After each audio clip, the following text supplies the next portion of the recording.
Les vraies raisons pour lesquelles les Occidentaux s'acharnent sur la Libye de Kadhafi sont les suivantes. Premièrement, le lancement d'un satellite africain. C'est Kadhafi qui offre à toute l'Afrique un satellite de télécommunication, et opère la première vraie révolution des temps modernes. Ce satellite appelé RASCOM assure la couverture universelle du continent, pour la téléphonie, la télévision, la radiodiffusion, et de multiples autres applications telles que la télémédecine et l'enseignement à distance. Pour la première fois, une connexion à bas coût devient disponible sur tout le continent, jusque dans les zones rurales grâce au système, par pont radio WMAX.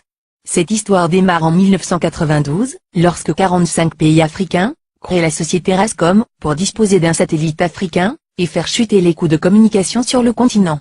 Téléphoner de et vers l'Afrique était alors le tarif le plus cher au monde, parce qu'il y avait un impôt de 500 millions de dollars que l'Europe encaissait par an sur les conversations téléphoniques, même à l'intérieur du même pays africain, pour le transit des voix sur les satellites européens comme Intelsat.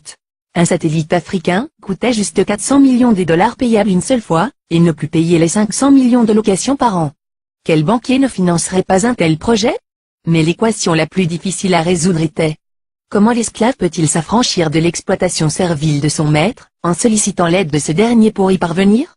Ainsi, la Banque mondiale, le FMI, les États-Unis, l'Union européenne, ont fait miroiter inutilement ces pays pendant 14 ans.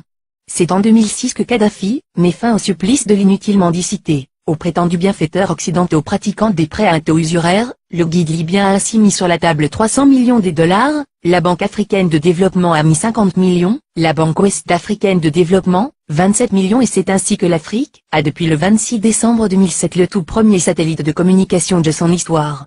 Dans la foulée, la Chine et la Russie s'y sont mises, cette fois en cédant leur technologie, et ont permis le lancement de nouveaux satellites sud-africains, nigérians, angolais, algériens, et même un deuxième satellite africain, est lancé en juillet 2010. Et on attend pour 2020, le tout premier satellite technologiquement 100% africain, est construit sur le sol africain, notamment en Algérie. Ce satellite est prévu pour concurrencer les meilleurs du monde, mais à un coût 10 fois inférieur, un vrai défi. Voilà comment un simple geste symbolique de 300 petits millions peut changer la vie de tout un continent.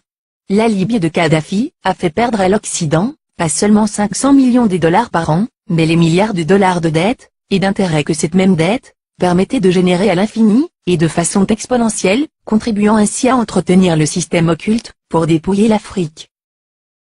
Deuxièmement, l'institution d'un fonds monétaire africain, entre autres. Les 30 milliards de dollars saisis par M. Obama appartiennent à la Banque centrale libyenne, et prévus pour la contribution libyenne à la finalisation de la Fédération africaine à travers 3 projets phares. La Banque africaine d'investissement à Sirte en Libye. La création dès ce 2011 du Fonds monétaire africain, avec un capital de 42 milliards de dollars, avec Yaoundé pour siège. La Banque centrale africaine, avec le siège à Abuja au Nigeria, dont la première émission de la monnaie africaine, signera la fin du franc CFA grâce auquel Paris a la main mise sur certains pays africains depuis 50 ans. On comprend dès lors et encore une fois la rage de Paris contre Kadhafi.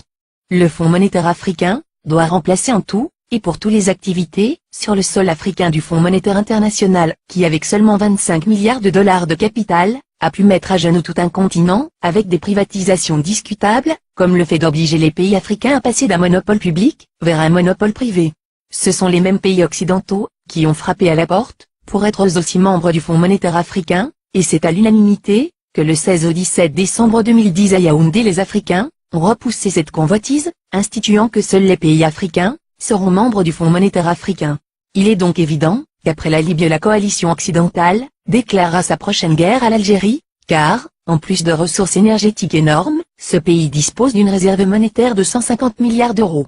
Ce qui devient la convoitise de tous les pays qui bombardent la Libye et qui ont tous quelque chose en commun, ils sont tous financièrement en quasi-faillite, les États-Unis à eux seuls ont 14 000 milliards de dollars de dettes, la France, la Grande-Bretagne et l'Italie ont chacun environ 2 000 milliards de dettes publiques alors que les 46 pays d'Afrique noire ont au total moins de 400 milliards de dollars de dettes publiques.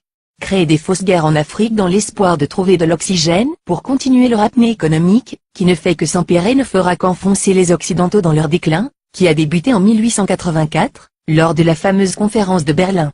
Car comme l'avait prédit l'économiste américain Adam Smith, en 1865, dans son soutien à Abraham Lincoln, pour l'abolition de l'esclavage, l'économie de tout pays, qui pratique l'esclavage des Noirs, est en train d'amorcer une descente vers l'enfer, qui sera rude le jour où les autres nations vont se réveiller.